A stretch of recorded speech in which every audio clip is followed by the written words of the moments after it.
गोष्ठी रखी गई, किस तरह की गोष्ठी? ये गोष्ठी का आयोजन था और इस गोष्ठी का आयोजन गाजीपुर के तमाम बुद्धिजीवी लोगों ने किया था। मुझे भी इसमें निमंत्रण मिला था, मैं इसमें आया था और अब गोष्ठी खत्म हो चुकी है। सर, अभी जैसे गोष्ठी में संविधान को से डरने इस तरह की जो बातें आ रही थी, उसका मकसद क्या क्या बताएं? देखिए, हमारे देश में इस वक्त तो आपने देखा कि संविधान दिवस मनाया भी गया, सड़कों पर भी परेड हुई,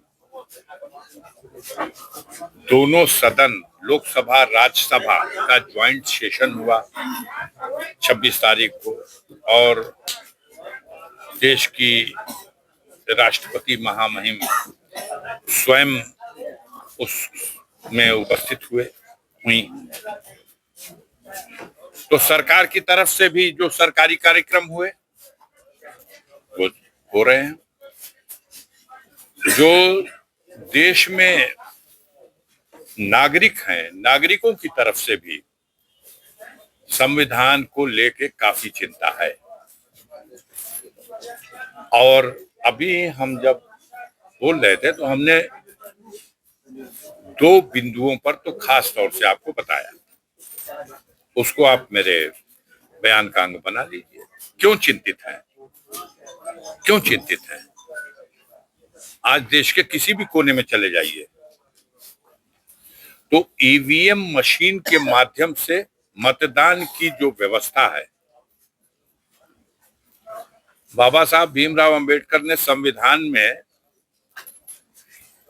ईवीएम मशीन का उल्लेख नहीं किया है, तो नहीं कहा कि मत देने का अधिकार। बाबा साहब भीमराव अम्बेडकर ने विज्ञान और तकनीकी की बात की। हाँ, आपके विज्ञान की तकनीकी ऐसी तकनीकी ला दीजिए कि आदमी जाए, हमको बुखार है, हमारे चेस्ट में इन्फेक्शन है और उसका गुर्दा ही निकाल लिया जाए और कहिए विज्ञान की तकनीकी है। बाबा साहब ने कहा है, ये कौन सी बात है? बाबा साहब ने कहा है कि देश की व्यवस्था के लिए और देश को उन्नति के शिखर पर ले जाने के लिए वैज्ञानिक दृष्टिकोण अपनाया जाए। बाबा साहब ने कहा है पढ़ो, घंटा बजाने के लिए नहीं कहा है, मना किया है कि मत बजाओ। आप अगर उस पर पूछ रहे हैं तो लीजिए, उत्तर मैं दे रहा हूँ। सांसद जी कहीं लिखले बड़ा हो बोलबम ओके तो बतावा जा, ये लोग पढ़ ले हो। सांसद जी जो अभी जो है नए संसद में जो संगुल की अपने बात किया, मैंने कहा फिर कह रहा हूँ, दो संकेत बताया जिससे जनता में, पढ़े लिखे लोगों में खतरे का आभास होने लगा। एक तो सर्वोच्च न्यायालय का वो निर्णय जिसमें कहा गया देश के लोकतंत्र की व्यवस्था में मतदान का संचालन करने के लिए जो निष्पक्ष चुनाव आयोग बनाया गया है, उस निष्पक्ष चुनाव आयोग में तीनों निर्वाचन आयुक्तों की नियुक्ति भी निष्पक्ष होनी चाहिए। और इस आदेश को खंडित करके एक नया कानून बनाया गया जिसमें प्रधानमंत्री अपने और अपने मंत्रिपरिषद के अपने अधीन अपने किसी सबऑर्डिनेट साथी को मनोनीत कर देगा और एक विपक्ष का नेता होगा और 3 निर्वाचन आयुक्त नियुक्त होंगे। साधारण सा क्लास 1 के भी बच्चे से पूछिएगा तो उसको इस व्यवस्था में दुर्गंध आएगी बेईमानी की। दूसरा, मैंने कहा कि हमारे देश की मान्यता है कि राजदंड तानाशाही का प्रतीक है और हमारा संविधान लोकतंत्र का प्रतीक है। तो जहां लोकतंत्र को रखा जाना चाहिए था, संविधान को रखा जाना चाहिए था, वहां लोकतंत्र की व्यवस्था में देश के सबसे बड़े लोकतंत्र के मंदिर में सर्वोच्च आसन अध्यक्ष के आसन के समीप राजदंड रखा गया है। उस राजदंड को हटाया जाए और वहां पर भारत के संविधान को स्थापित किया जाए। सड़क पर परेड करने से औपचारिकता सम्मान नहीं मिल पाएगा हमारे संविधान को।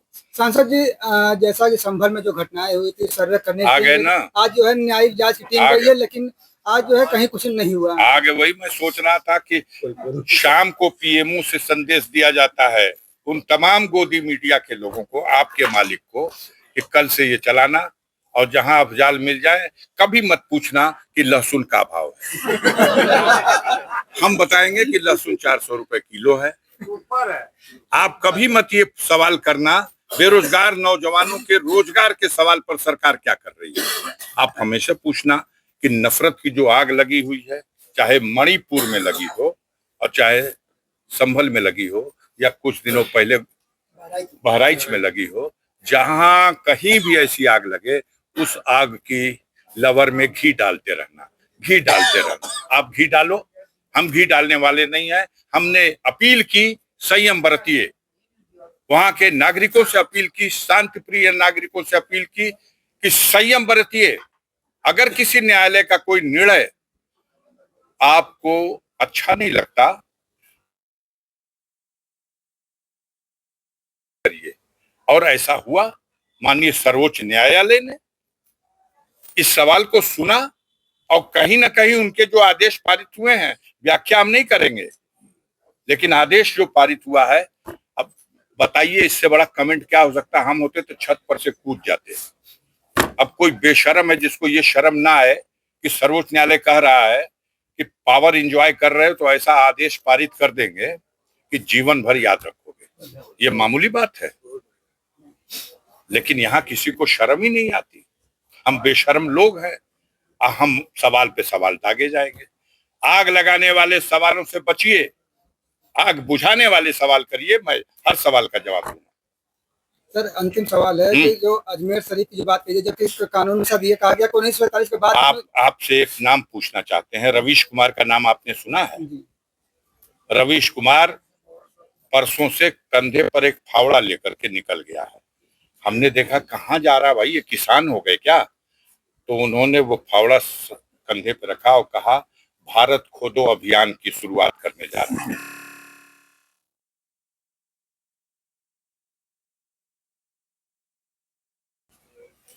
जहां जहां खोद लो, ये आपके गुनाहों को, आपके पापों को छिपा नहीं पाएगी।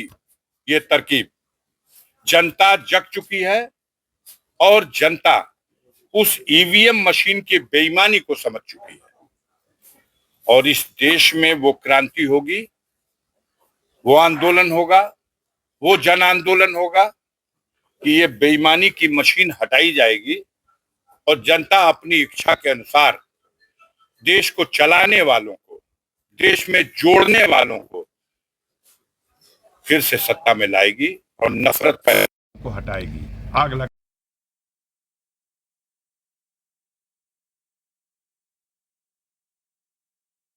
पाल नहीं अब किया। और होगी आगे।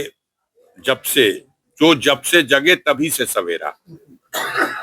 अभी महाराष्ट्र में जो हुआ, अभी उत्तर प्रदेश में जो हुआ, इससे तो हमारे नेता माननीय अखिलेश यादव जी ने तो जवाब में आप जैसे किसी पत्रकार के कह दिया कि जिस दिन हम 80 में 80 लोकसभा जीत जाएंगे तब भी हम ईवीएम को हटाने की बात करेंगे और बैलेट पेपर से जिस व्यवस्था पर, जिस सिस्टम पर जनता का विश्वास न हो, उस सिस्टम को हटा देना चाहिए। सिंगुल जो संप्रभुता का सिद्धांत है, क्या सरकार संप्रभु हो गई है? आप व्याख्या दीजिए। हम तो ये कह रहे हैं कि सिंगुल हमेशा से, जब वो अस्तित्व में आए तब राजतंत्र था, तो वो राजतंत्र का दंड विधान की व्यवस्था में वो प्रतीक था कि डंडा देख ल जाए, यही सोटा से मार के व्यवस्था चलाई। और आज संविधान के रास्ते से चल रहा। आप संविधान को इसलिए छिपाना चाहते हैं और गोदी मीडिया इसलिए इस पर उस बात को ट्विस्ट करना चाहती है कि उसको यही काम दिया गया है। तो क्या मानते हैं सरकार संप्रभु हो गई है? आप जानिए। अभी अभी अभी पूछना क्या है? संविधान की लकीर से हट करके देश में क्या कह रही है सर्वोच्च न्यायालय? क्या कह रहा है बताइए, क्या कह रहा है? पावर एंजॉय करने की बात क्या है? हमको व्याख्या करके बताइए क्या है, बोलिए। वो तो खुलेआम देश की सर्वोच्च न्यायालय ये बात कह रही है। कि आप कानून के रास्ते से काम नहीं कर रहे हो, फर्जी मुकदमे लिख रहे हो और पावर एंजॉय कर रहे हो। पावर एंजॉय कि जिसको आपको डांटना चाहिए, सजा देना चाहिए, वो आपकी पीठ ठोक के प्रमोशन दे रहा। इसलिए सर्वोच्च न्यायालय ने कहा ऐसा आदेश पारित होगा कि जिंदगी भर याद रखो। सर इलाहाबाद में छात्र गिरफ्तार इतने क्यों बढ़ गया? छात्र की योजना, छात्रों के आंदोलन को दबाने के लिए इन लोगों ने छात्रों से समझौते का नाटक किया। आज भी बहुत से छात्र बंद हैं, लेकिन वो इलाहाबाद है और इलाहाबाद में पूर्वांचल का कुचला नहीं जा सकेगा, दबाया नहीं जा सकेगा। आप देखिएगा, छात्र अपना हक और अधिकार प्राप्त करने के लिए सड़क पर फिर उतरेगा। सर सांसद जी, महाराष्ट्र में शपथ का डेट तो क्लियर हो गया, लेकिन मुख्यमंत्री का पता नहीं है। बीमार हैं, सुना है कि बुखार आ गया। 104 डिग्री बुखार है एक नाथ शिंदे को, और जब एक नाथ शिंदे जैसे नेता को बुखार आ जाएगा तो सरकार कैसे बनेगी? यही बुखार पार्लियामेंट में भी आ गया है। आप लोग उसको मत दिखाइएगा, आप लोगों को मना किया गया है। कहां गया वक्फ वाला बिल? कहां गया बताओ, कहां गया? वहां खुल्लम खुल्ला बुखार आ गया और यहाँ आदरणीय चंद्रबाबू नायडू जी ने और आदरणीय नीतीश कुमार ने बैक गियर लगा दिया, गाड़ी बैक चलने लगी। सांसद जी, एक सवाल